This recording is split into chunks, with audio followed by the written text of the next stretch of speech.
الله داسې عبادت وکړي لکه دې چې د الله په خپل سترګو باندې اینی. عثمان رضی الله تعالی عنہ د احسان درجې ته رسیدلی دی. د قرآن مجید تلاوت به په نفلو کې کوو، د ماسوتن مانځنه بعد به په نفلو باندې ودرېد او د قرآن مجید تلاوت به په نفلو کې شروع کو، تر سحر کېدو پورې به قرآن لوستو، تر دې پورې چې ټول قرآن به په 2 رکعاتو کې ختم کړو. تمیم داری رضی الله تعالی عنہ ماسوتن مانځنه بعد به په نفلو باندې ودرېد او قرآن مجید به د الف لام میم نه شروع کو او سحر اذان ته نږدې والناس ته به رسول ټول قرآن به الله ته اورولو. صحابه نارینه او زنانه د هغوی د الله سره داسې کامل محبت او عشق او داسې د احسان درجې ته رسېدلي چې هغه زنانه به د ماسوتن مانځنه بعد په نفلونو باندې ودرېدې او کله کله فایده ده او که چا ونه منل د هغه پکې خپل نقصان دی. اسلام ته نبی علیه السلام مبارک ته او الله جل جلاله ته هیڅ نقصان نشي رسولی. او بیا الله جل جلاله آیت نمبر 93 کې د صحابو ذهن ته یو سوال راغی او دغه سوال نبی علیه السلام مبارک ته پیش هم کو. الله جل جلاله دا غي جواب راولېګو. د ټول اول خدا خبره یاد ساتئ چې شراب دا د نبوت په 18 کال باندې حرام شوی دی.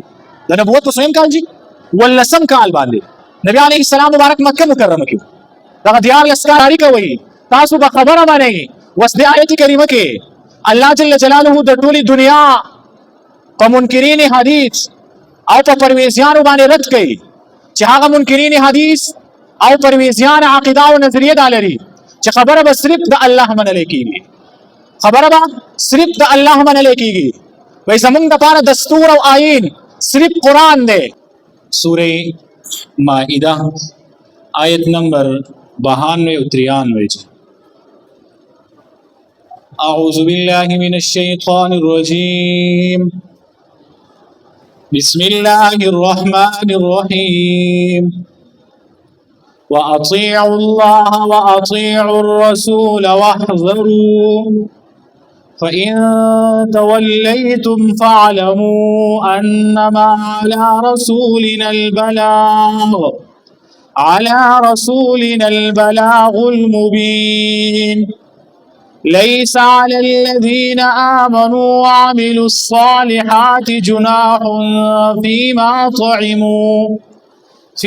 طعموا إذا ما اتقوا وآمنوا وعملوا الصالحات ثم اتقوا وآمنوا ثم اتقوا وأحسنوا والله يحب المحسنين. الله جل جلاله د ټولې دنیا مؤمنانو ته د هغه څلورو څیزونو ذکر وکړو چې کوم څیزونه الله همیشه د پاره حرام کړل او سره د دینه چې الله جل جلاله د شرابو د جواری د بوتانو د عبادت او په غشو باندې د پالونو معلومولو هغه نقصانونه هم ذکر کړل او بیا الله جل جلاله دعوت او ترغیب ورکو کله دې دومره نقصانات سره سره تاسو د دې حرامونو نه بچ کیږئ نو الله جل جلاله فرمایي تاسو دنیا او آخرت یعنی دین او دنیا دا به دواړه تباہ او برباد شي. وس الله جل جلاله آیت نمبر 92 کې دا خبره واضحه کوي چې کله تاسو ته الله فرمایي زما د طرفنا او زما د محبوب پیغمبر د طرفنا د یو سیز د کولو یا د نه کولو حکم ملاو شي، الله فرمایي که ستاسو عقل دغه شی تسلیمي او که نه تسلیمي، که تاسو د هغې د نقصان او د فایدې نه خبر یئ او که نه خبر، یا د نقصان او فایده که ستاسو په ذهن کې راځي او که نه راځي، الله فرمایي تاسو به اطاعت کوئ، تاسو به تابعداري کوئ، تاسو به خبره منئ. وس د آیت کریمه کې الله جل جلاله د ټولې دنیا په منکرین حدیث او په پرویزیانو باندې رد کوي چې هغه منکرین حدیث او پرویزیان عقیده او نظریه دالري چې خبره به صرف د الله منل کیږي، خبره به صرف د الله منل کیږي. وای زمونږ لپاره دستور او آیین صرف قرآن دی، مونږ ته د پیغمبر ضرورت نشته، مونږ ته د پیغمبر د وینا ضرورت نشته. نو یاد ساتئ څنګه چې د الله منل دا فرض او واجب دي، دغه شان الله منل یو دی الله منل یو دی د الله منل، دا دواړه په مسلمانانو باندې او په انسانانو باندې لازم دي. که سره وي الله منم خو د الله نه منم نو دغه دین دغه سړي ته مبارک شي کم سړی چې الله مني او د الله نه مني. یو سړی وایي الله منم، د الله هم منم، رسول منم، خو د رسول در سره نه منم، نو دغه دین دغه سړي ته مبارک شي ځکه دا دین د الله دین نه دی. قرآن مجید دا خبره واضحه کوي چې اطاعت د الله، تابعداري د الله به هله معتبري چې کله تابعداري د رسول الله مبارک وکړي شي.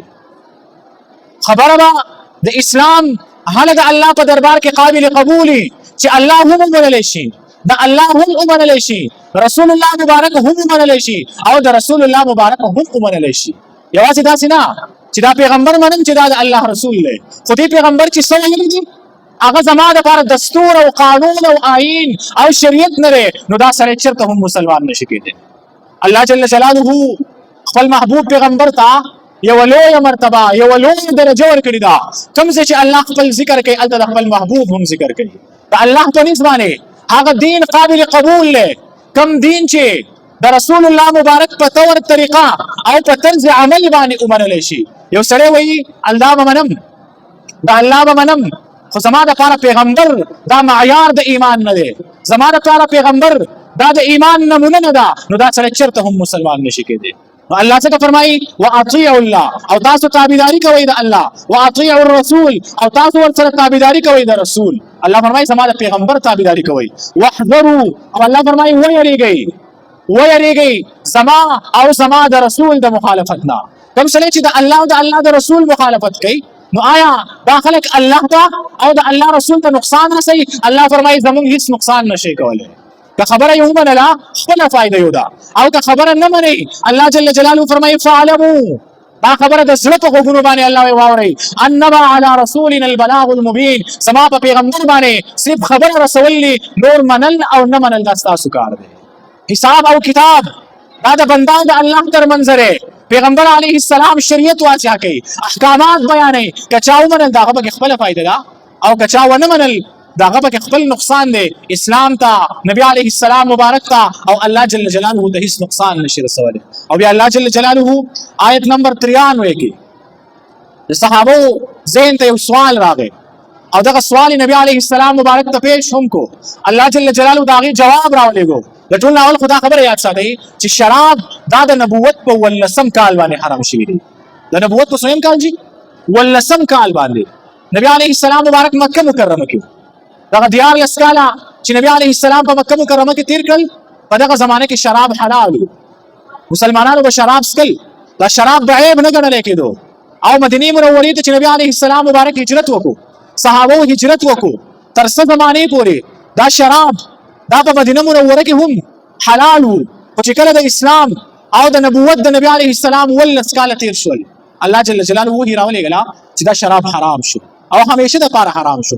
صحابو په ذهن کې سوال راغی چې هغه خلک کم چې په احد کې شهیدان شول، هغه خلک کم چې په بدر کې شهیدان شوي، هغه خلک کم چې د مکې مکرمې د مشرکانو د ظلم د وجې نه په مکه مکرمه کې وفات شوي او شهیدان شوي دي، د هغه خلکو د ایمان به څه کېږي؟ ځکه هغو خو په داسې حال کې وفات دي چې هغو شراب څکلي، هغو ګېډې ته شراب تلي. نو الله جل جلاله تسلي ورکوي مه پریشانه کېږئ. کومه زمانه کې چې هغو څکل په هغه زمانه کې جایز وو، د هغو دپاره حلال وو، نو هغو څکلي دي او وفات شوي دي د حرمت نه مخکې. الله فرمایي په هغو باندې هېڅ ګناه نشته دی. د هغو په درجه کې او د هغو په تقوا کې، د هغو په ایمان کې الله فرمایي هېڅ کمی نه راځي. او بیا دې آیت کریمه کې الله جل جلاله 3 پیرې د تقوا لفظ ذکر کړي او 3 پیرې الله پاک د ایمان لفظ ذکر کړي. دې کې اشاره دې طرف ته ده چې مؤمن بنده د په تقوا کې د الله سره په تعلق کې ورسته ورځ سیوا کیږي، د په الله باندې ورسته ورځ ایمان سیوا کیږي، په الله باندې به یقین سیوا کیږي، د الله سره به تعلق برابرېږي او دې به د عبادت کې د احسان درجې ته رسیږي. عبادت کې د احسان درجه څه ده؟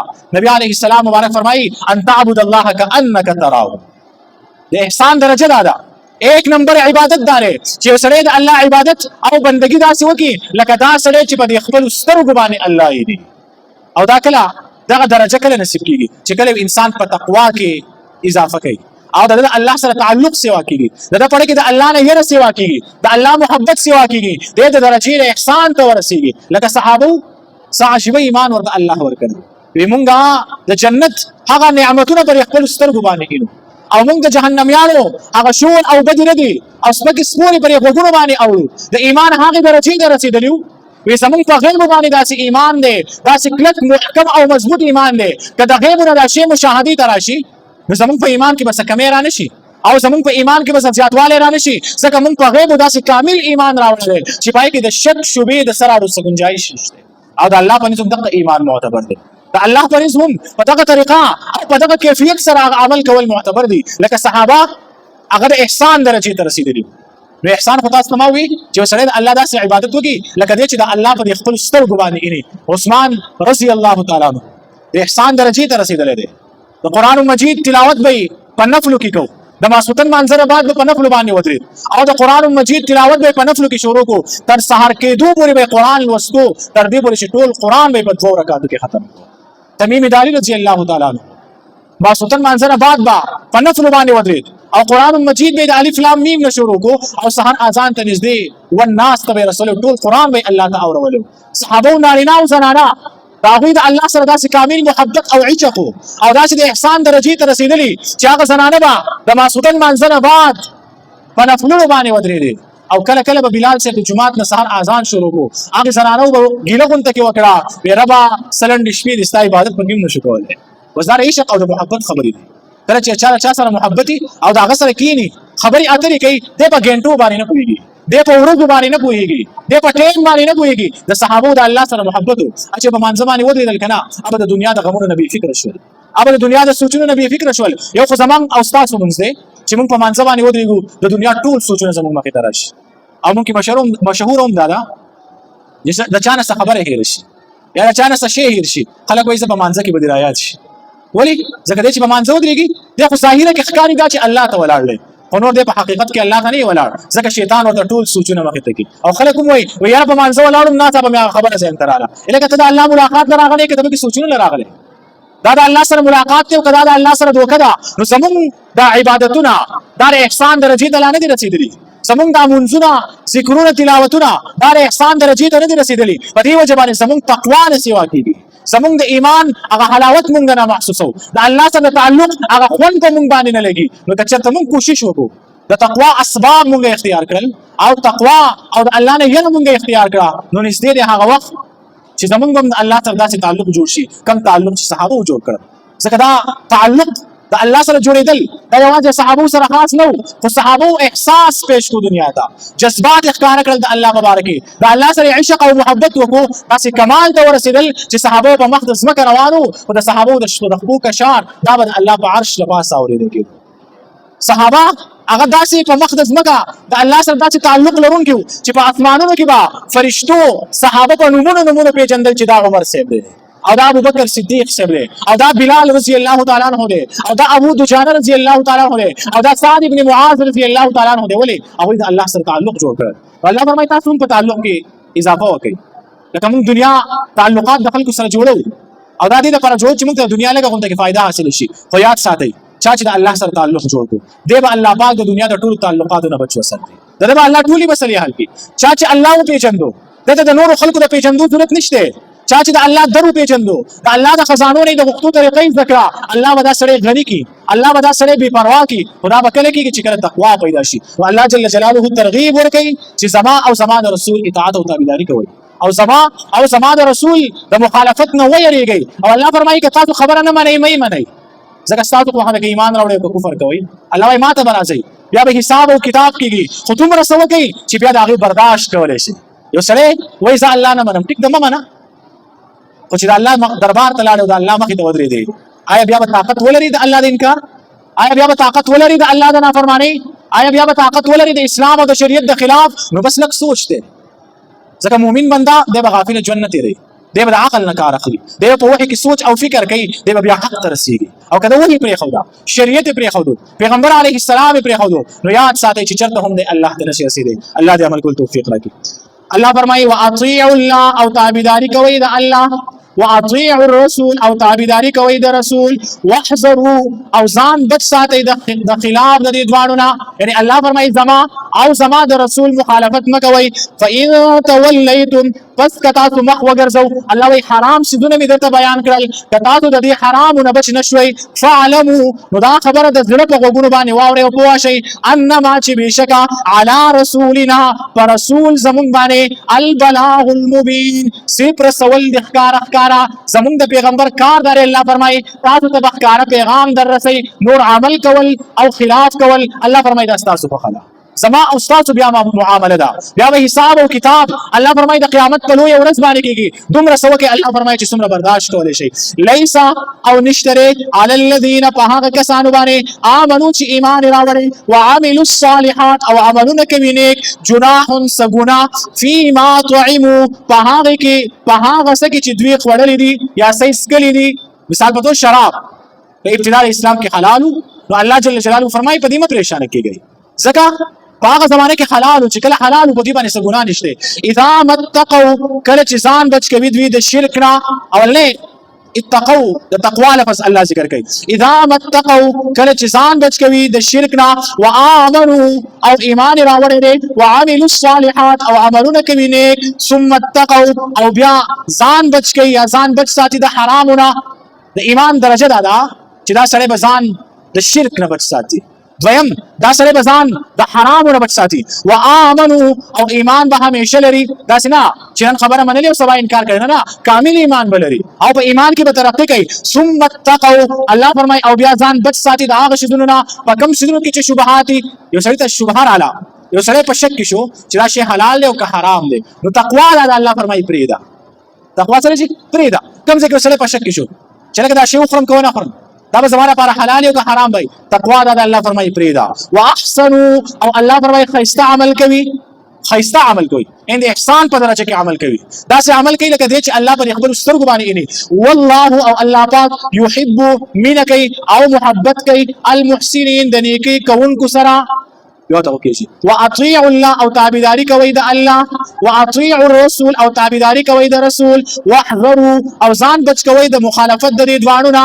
فإن توليتم پس کتا تو مخ وګرځو، فعلمون الله فرمایي پوه شي انما بشک علی رسولنا ورسول زمون باندې البلاغ المبین صرف رسول ښکارا پیغام لرا. لیس نشتره علی الذین په هغه کسانو باندې امنو چې ایمان راوړي وعملوا الصالحات او عملونه کوي نیک، جناح سبنا فيما طعموا په هغه کې چې دوی خوړلې دي یا څکلې دي.